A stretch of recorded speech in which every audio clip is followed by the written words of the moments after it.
नमस्कार। भगवत Gita chanting tutorials में स्वागत है एक बार फिर। इस वीडियो में हम भगवत गीता के 10वें अध्याय का 29वां और 30वां श्लोक चैंट करना सीखेंगे। Welcome back to the Bhagavad Gita chanting tutorials. In this video we will learn how to chant the श्लोक number 29th and the 30th of chapter 10 of the Bhagavad Gita. The श्लोक number 29 goes like this. 29वें श्लोक को हम इस तरह से chant करते हैं। अनन्तश्चास्मि नागानां वरुणो यादसामहं पितृर्नामर्यमा चास्मि यमः संयमतामहं। पहले देखते हैं इस श्लोक में पहला और तीसरा चरण कहां पे छूटते हैं। मैंने कैसे चैंट किया था? अनन्तश्चास्मि नागानां, पहला चरण यहां पे छूटेगा। पितृर्नामर्यमा चास्मि,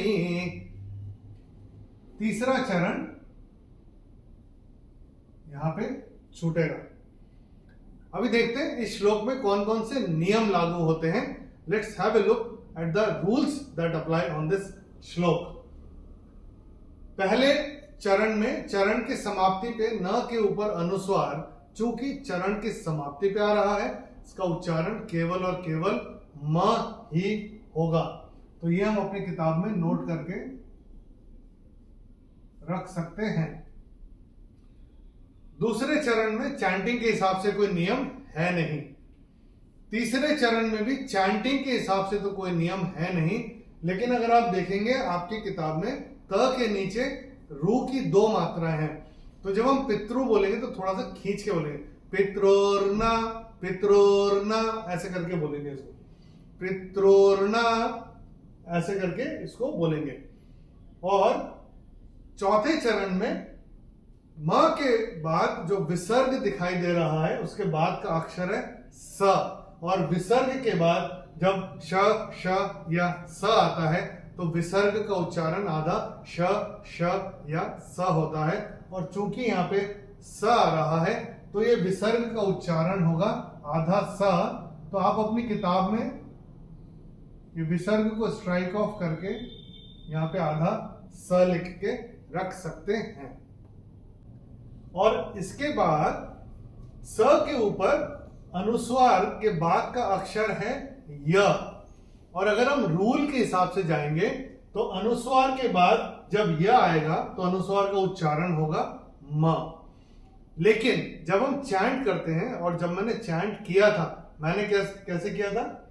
यमः संयमतामहं, यमः संयमतामहं, संयम और संयम दोनों ही ठीक है। हम चैंटिंग के हिसाब से संयम करते हैं, रूल के हिसाब से म आएगा, और उसका आप संयम करें या संयम करें दोनों सही हैं। जैसे आप कंफर्टेबल होंगे वैसे आप चैंट कर सकते हैं। चलिए एक बार मिलके चैंट करते हैं। मैं करूंगा, मेरे पश्चात आप चैंट करिएगा। अनन्तश्चास्मि नागानां, अनन्तश्चास्मि नागानां वरुणो यादसामहं, वरुणो यादसामहं पितृर्नामर्यमा चास्मि, पितॄर्नामर्यमा चास्मि यमः संयमतामहं। यमः संयमतामहं। चलिए अभी 30वां श्लोक देखते हैं। पहले देखते हैं इसको किस तरह से चैंट करते हैं। Let me chant it for you first. प्रह्लादश्चास्मि दैत्यानां कालः कलयतामहं, मृगाणां च मृगेन्द्रोऽहं, वैनतेयश्च पक्षिणां। पहले देखते हैं इस श्लोक में पहला और तीसरा चरण कहां पे छूटते हैं। मैंने कैसे चैंट किया था? प्रह्लादश्चास्मि दैत्यानां, पहला चरण यहां पे छूटेगा। मृगाणांच मृगेंद्रोहम। तीसरा चरण यहां पे छूटेगा। अभी देखते हैं इस श्लोक में कौन कौन से नियम लागू होते हैं। The rules that apply on this श्लोक, लेट्स हैव अ लुक। पहले चरण में चरण की समाप्ति पे ना के ऊपर अनुस्वार, चूंकि चरण की समाप्ति पे आ रहा है तो इसका उच्चारण केवल और केवल म ही होगा। दूसरे चरण में ल के बाद जो विसर्ग आ रहा है उसके बाद का अक्षर है क, और विसर्ग के बाद अगर क या ख आता है तो विसर्ग का उच्चारण होता है ह फ्रॉम द एपिग्लॉटिस। तो यहां पे हम अपनी किताब में ये विसर्ग को स्ट्राइक ऑफ करके ऐसे ख लिख के रख सकते हैं। कालः कलयतामहम, ये ऐसे करके आएगा। तीसरे चरण में ना के ऊपर अनुस्वार के बाद का अक्षर है च, और अनुस्वार के बाद जब च आएगा तो अनुस्वार का उच्चारण होगा न। तो ये हम अपनी किताब में नोट करके रख सकते हैं। और ह के ऊपर चरण की समाप्ति पे अनुस्वार, क्योंकि चरण की समाप्ति पे आ रहा है, इसका उच्चारण केवल और केवल म ही होगा। और इसमें जो अवग्रह हमको दिख रहा है, जो एस जो आपकी किताब में लिखा हुआ है वो जो दिख रहा है अवग्रह, इसमें विलुप्त अ है। तो जब हम बोलेंगे मृगेंद्रो हम, तो उसको दो को थोड़ा सा खींच के बोलेंगे। तो कैसे बोलेंगे?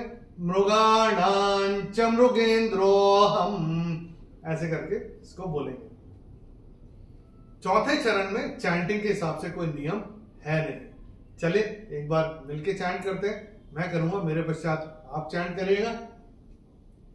प्रह्लादश्चास्मि दैत्यानां, प्रह्लादश्चास्मि दैत्यानां, कालः कलयतामहं, कालः कलयतामहं, मृगाणांच मृगेंद्रोहं, मृगाणांच मृगेंद्रोहं, वैनतेयश्च पक्षिणां। वैनतेयश्च पक्षिणां। चलिए एक बार दोनों श्लोक एक के बाद एक चैंट करते हैं। Let's experience the bliss of the Bhagavad Gita chanting. और एक बार हमको रिवाइज भी हो जाएगा, और हमारे साथ वीडियो में आखिर तक बंदे रहिएगा, क्योंकि हम लोग ये दोनों श्लोक का आपको भावार्थ भी बताने वाले हैं। अर्जुन को भगवान अपने विभूति के बारे में इन दो श्लोक में क्या बता रहे हैं वो हम आपको बताने वाले हैं। पहले एक बार दोनों श्लोक चैंट करते हैं। तैयार है? चलिए करते हैं। अनंतश्चास्मि नागानां, अनन्तश्चास्मि नागानां, वरुणो यादसामहं, वरुणो यादसामहं, पितॄर्नामर्यमा चास्मि, पितॄर्नामर्यमा चास्मि, यमः संयमतामहं, यमः संयमतामहं, प्रह्लादश्चास्मि दैत्यानां, प्रह्लादश्चास्मि दैत्यानां, कालः कलयतामहं, कालः कलयतामहं, मृगाणांच मृगेंद्रोहं, मृगाणांच मृगेंद्रोहं, वैनतेयश्च पक्षिणां।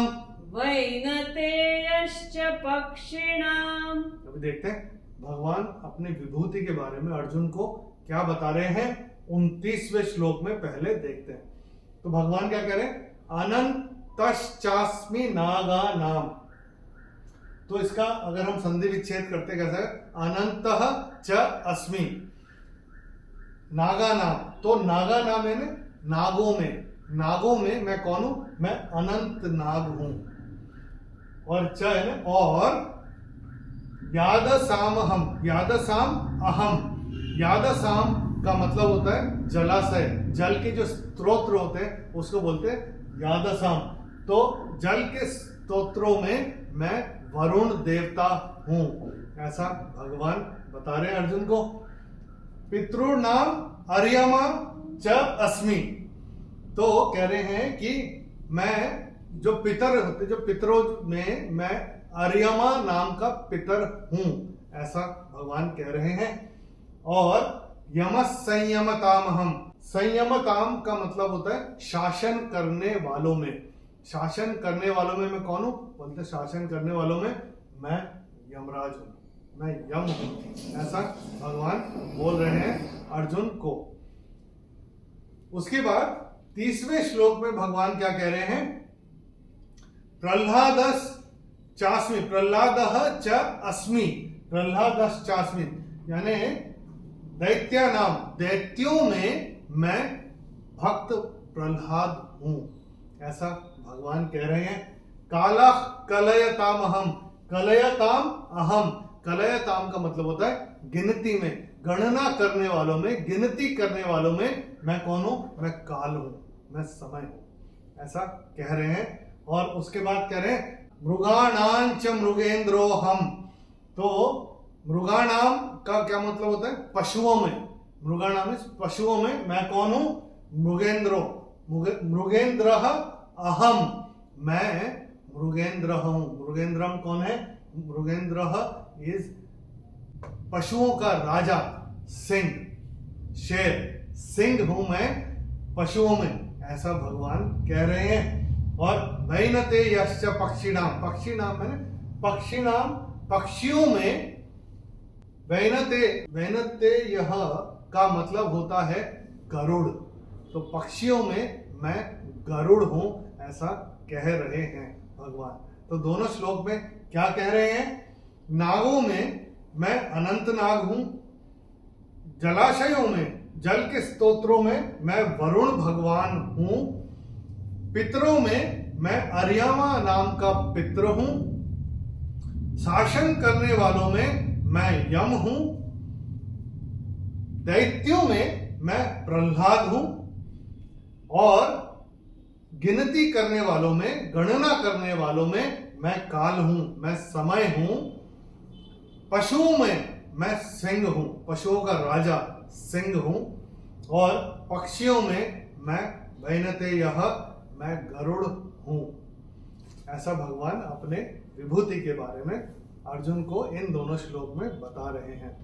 हम आशा करते हैं जो जो नियम हम आपको बताते आ रहे हैं वो आप अपनी किताब में नोट करते जा रहे होंगे, क्योंकि अकेले बैठ के कभी चैंट करेंगे तो चैंट करने में मजा आएगा और हमको पता रहेगा सही तरीके से चैंट कैसे करना है।